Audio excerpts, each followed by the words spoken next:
नेप्सेको 15 अङ्कको वृद्धि कुर्नको लागि पनि हामीले धेरै समय कुर्नु पर्यो। फाइनल्ली त्यो दिन आज पुरा भएको छ।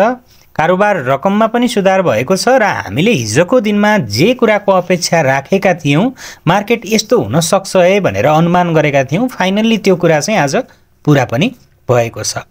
र भोलिको बजार कस्तो रहनेछ र भोलिको बजारमा हामीले कस्तो स्टकहरूलाई ट्रेडको लागि हेर्न सकिन्छ र नेप्सेको आगामी यात्रा कहाँसम्म पुग्न सक्ने सम्भावना देखिएको छ, यो विषयको बारेमा आजको भिडियोमा चर्चा गर्नेछौँ।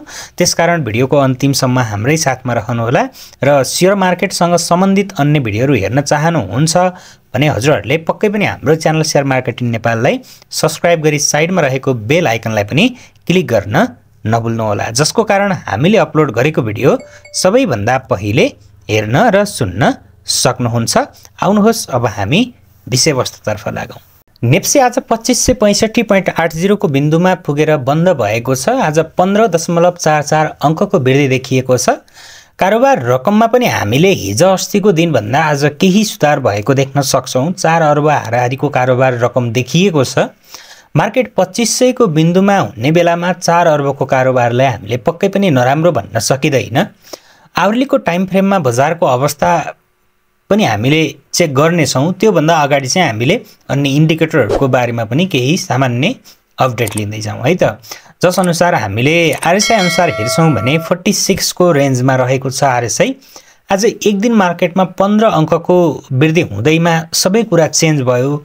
मार्केट बियरिश ट्रेन्डबाट साइडवेज ट्रेन्डबाट फेरि बुलिश ट्रेन्डमा प्रवेश गर्यो भन्ने त होइन र हामीले पक्कै पनि एउटा पोजिटिभ कुरा भनेको चाहिँ आरएसआईबाट भन्दा पनि एमएसिडीबाट देख्न सकिन्छ। हिजोको दिनमा हामीले लगातार चर्चा गर्दै आइरहेको विषय एमएसिडीमा चाहिँ हुक बन्न सक्छ, त्यो चान्स चाहिँ अझै पनि जीवित छ भनेर जुन तरिकाले हामीले चर्चा गरिरहेका थियौँ, फाइनल्ली आजको क्यान्डल पोजिटिभ बनेसँगै त्यो कुरा चाहिँ हामीले यहाँनिर देख्न सकिन्छ।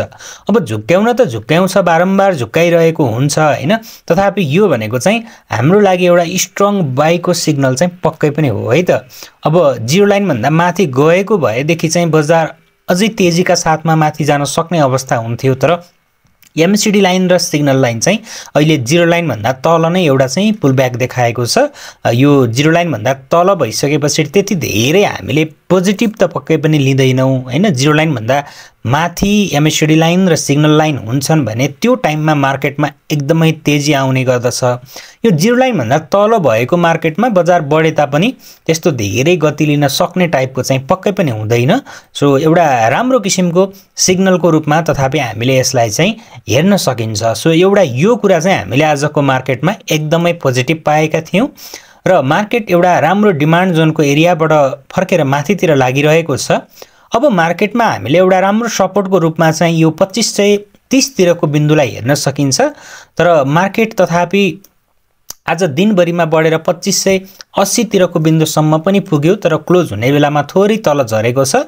अब आजको क्यान्डललाई हामीले हेर्ने हो भने बियर र त्यसैगरी बुलको फाइट भनेर पनि बुझ्न सकिन्छ, किनकि बजारमा तलतिर त घटेन। आज सुरुदेखि नै हामीले बजार पोजिटिभ देख्यौँ होइन, तर बजार बढेर माथितिर जाँदै गर्दा सेलिङ प्रेसर पनि तुलनात्मक रूपमा केही न केही चाहिँ मार्केटमा देखिएको थियो, किनकि निरन्तर मार्केट बढेर माथि गएको होइन, माराबुजु क्यान्डल त छैन आजकोमा होइन। त्यस कारणले गर्दा अब अलिकति सेलिङ प्रेसर होइन, त्यो भनेको चाहिँ के हो त, बायर र सेलरहरूको चाहिँ हामीले कम्पिटिसन चाहिँ देख्न सकिन्छ। तथापि सेलरहरूलाई चाहिँ बायरहरूले आजको क्यान्डलमा चाहिँ जितेको चाहिँ पक्कै पनि हो।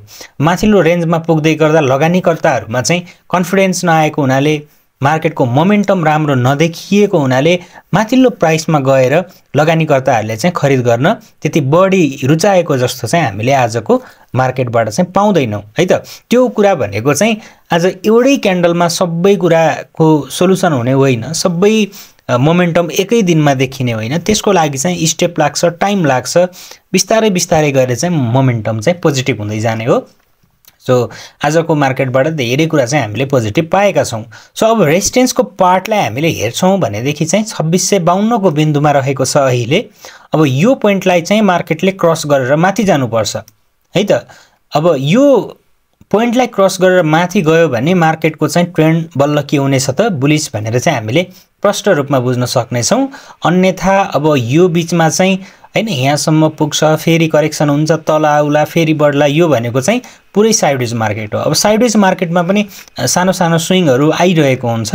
अब कतिपय साथीहरूले त्यही स्विङमा खेलेर पनि कमाउने गर्नुहुन्छ मार्केटमा, तर ठुलो अवसरको लागि भने हामीले हाम्रो जस्तो मार्केटमा बुलिस मार्केट नै वेट गर्नुपर्ने चाहिँ हुन्छ है त। सो अब ट्रेन्ड लाइन हामीले एउटा सामान्य ट्रेन्ड लाइन ड्र गरेर हेऱ्यौँ भनेदेखि चाहिँ यहाँनिर चाहिँ यो ट्रेन्ड लाइन ब्रेकआउट गरेको छ।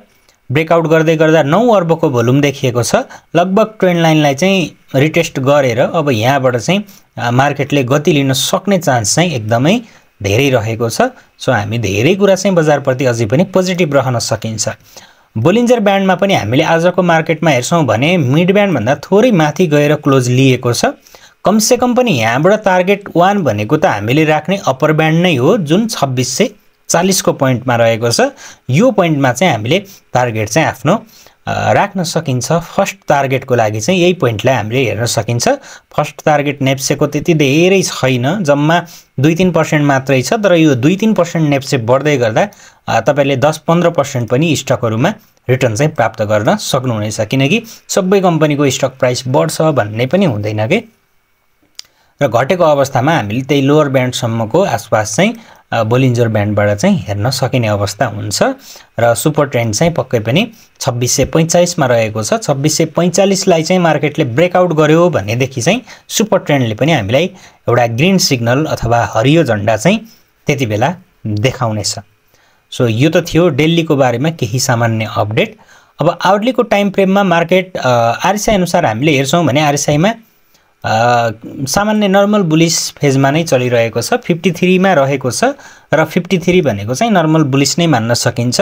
खास गरी 60-62 को एरिया भन्दा माथि गइसकेपछि आरएसआई चाहिँ स्ट्रङ बुलिश हुने गर्दछ, अनि लगभग 70-75 को रेन्ज भन्दा माथि गइसकेपछि अलिकति खरिद गर्नको लागि चाहिँ वेट गर्ने कि प्रतीक्षा गर्ने कि भन्ने कुरा चाहिँ आरएसआईले चाहिँ जनाउने गर्दछ। तथापि आरएसआई 70 माथि गयो भन्दैमा किन्न छोडेर बस्ने अथवा बिक्री गरिहाल्ने भन्ने त होइन।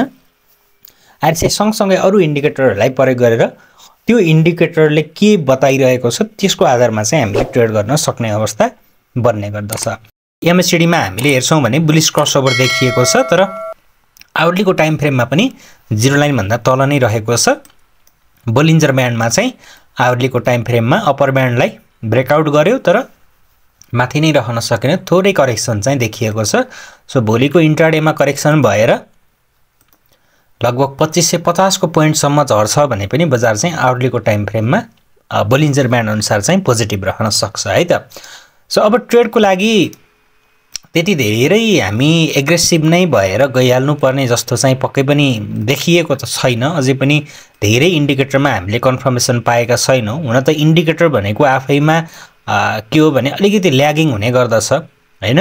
अब तपाई अलिकति प्रो हुनुहुन्छ भने पक्कै पनि तपाईले मार्केटको सेटअप हेरेर नेप्सेको सेटअप देखेर नै तपाईले बाइ गर्नुहुन्छ हैन, र तपाईले टाइममा स्टप लस राख्न सक्नुहुन्छ।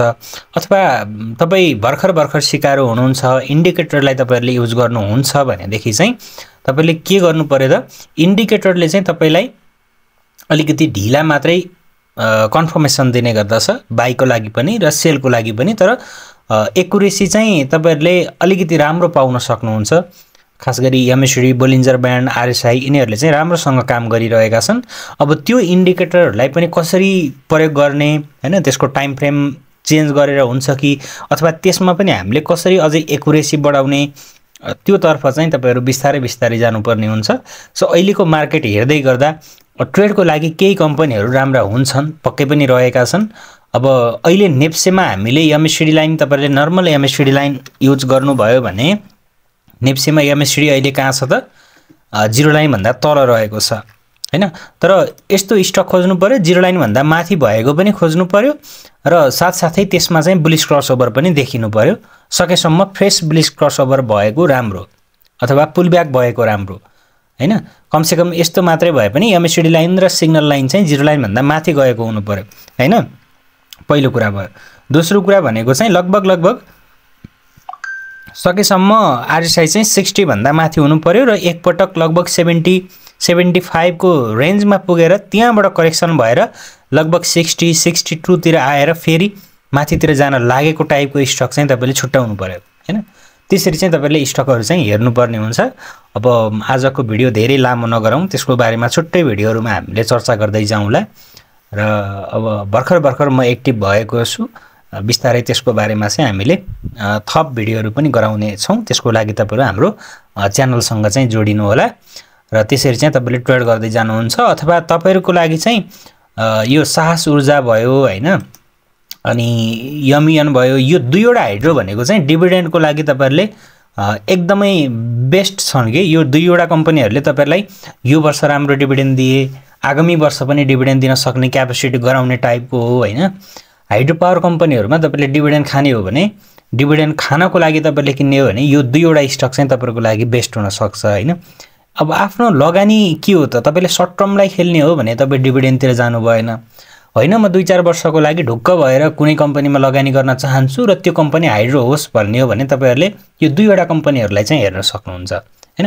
मैले भनेकै आधारमा किन्नुपर्छ भन्ने होइन, तपाई आफूले पनि स्टडी गर्नुहोस् अनि तपाईहरुलाई राम्रो लागेको अवस्थामा तपाईले खरिद गर्न सक्नुहुन्छ। र डिभिडेन्डको लागि यो भन्दा अरु कुनै पनि हाइड्रो पावर कम्पनी तपाईले पाउन सक्नुहुन्न हैन। एकदमै राम्रो डिभिडेन्ड दिइरहेका छन् र अझै पनि तपाईले डिभिडेन्ड चाहिँ पाउनुहुन्छ। त्यसकारणले गर्दा अब ट्रेड गर्ने हो, सर्ट टर्ममा खेल्ने हो भने त मैले डिभिडेन्डको लागि जानुस् नै भन्दैन हैन। धेरै साथीहरुको बानी हुन्छ डिभिडेन्ड खाने, प्राइस एडजस्ट हुन्छ अनि बिक्री गर्ने भन्ने हुन्छ हैन। त्यो डिभिडेन्ड आउन 5-6 महिना लागिहाल्छ। त्यति बेलासम्म मार्केट बढेको बेलामा आफूसँग क्यापिटल हुँदैन हैन। त्यो सजेस्ट त म गर्दिन। तर तपाई लङ टर्मको लागि एटलिस्ट तपाईले 3-4 वर्षको टाइम छुट्याउन सक्नुहुन्छ भने र हाइड्रो पावर कम्पनी तपाईहरुलाई चाहिन्छ भने यस्ता खाली कम्पनीहरुमा चाहिँ तपाई जान सक्नुहुन्छ। अब अरु सेक्टरमा अरु कम्पनीहरु पनि पक्कै पनि रहेका छन् नै।